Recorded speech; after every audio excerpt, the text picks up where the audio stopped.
And the short, distinguished-looking man looks at me and says, "Kirt, you've been living for 20 years like a normal person, and I'm going to snap you out of this thing."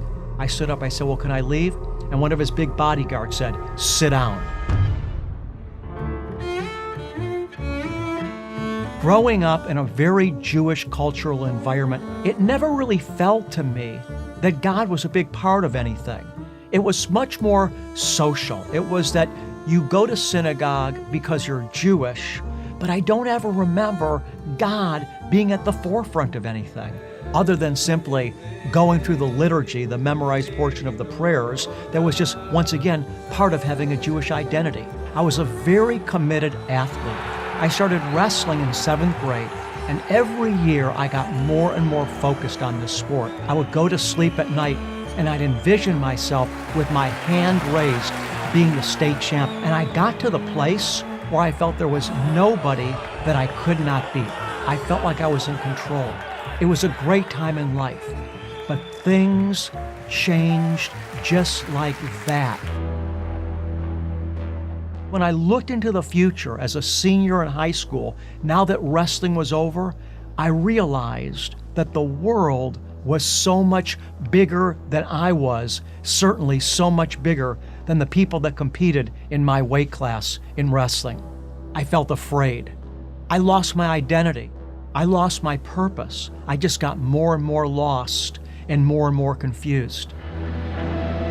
I spent as much time as possible just sleeping to escape the emotional turmoil that I was in. I asked myself, what can I do to give myself that feeling back that I had when I was wrestling?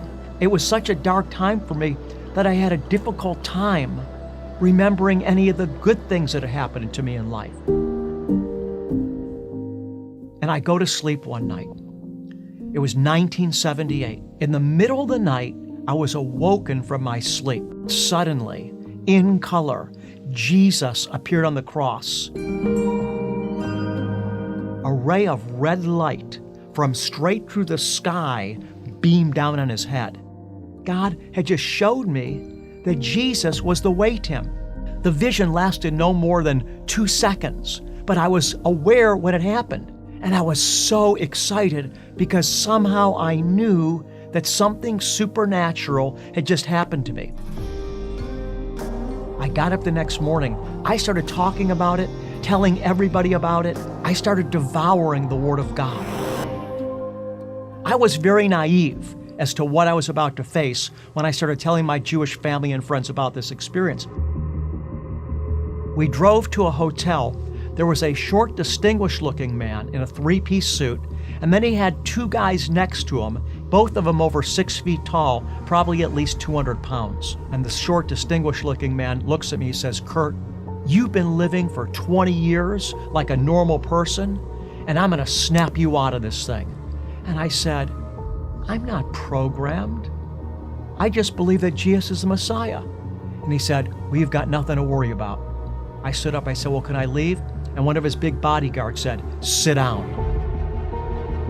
We went back to my home, but one of the bodyguards was with me. He slept in my bedroom that night so that I couldn't escape. And then the next morning, he and I drove to one of their rehabilitation houses in California. It wasn't too long after that. I walk in the home, I see that there's some suitcases standing right at the door. And my dad points out the window to the street, to the parking lot area. He says, "Do you see that police car out there? We've probated you to the psychiatric ward of Mount Sinai Hospital in Cleveland, Ohio." Was locked up in the psychiatric ward for 2 months. It was one of the worst experiences I've ever had in my life. Every day I would wake up and there was no place to go. You couldn't get out. You were locked in this ward. It was a terrible, terrible experience.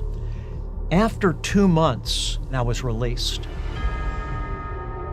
So as a Jewish person, I have been through a lot because of my faith in Jesus, but for me, when I saw the ray of red light in that vision come down on Jesus' head, I knew it was coming from God. I'm so solid in my faith in Jesus, number one, because of the supernatural experiences I've had. Secondly, because I see how the whole Bible is a unified whole and how it all fits together, that going through experiences like the ones that I just described, it never shook my faith.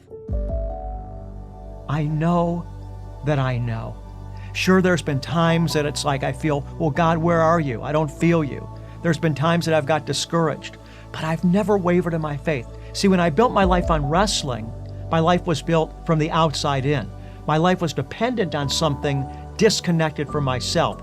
But when wrestling ended, I fell apart. Now I'm building my life on something that's from the inside out. Jesus said He had come to give life and to give it more abundantly, that He is the way, the truth, and the life. I've been on this track now for 40 years, and I can't wait to meet Him face to face. God has a reward for everyone that will choose to follow Him.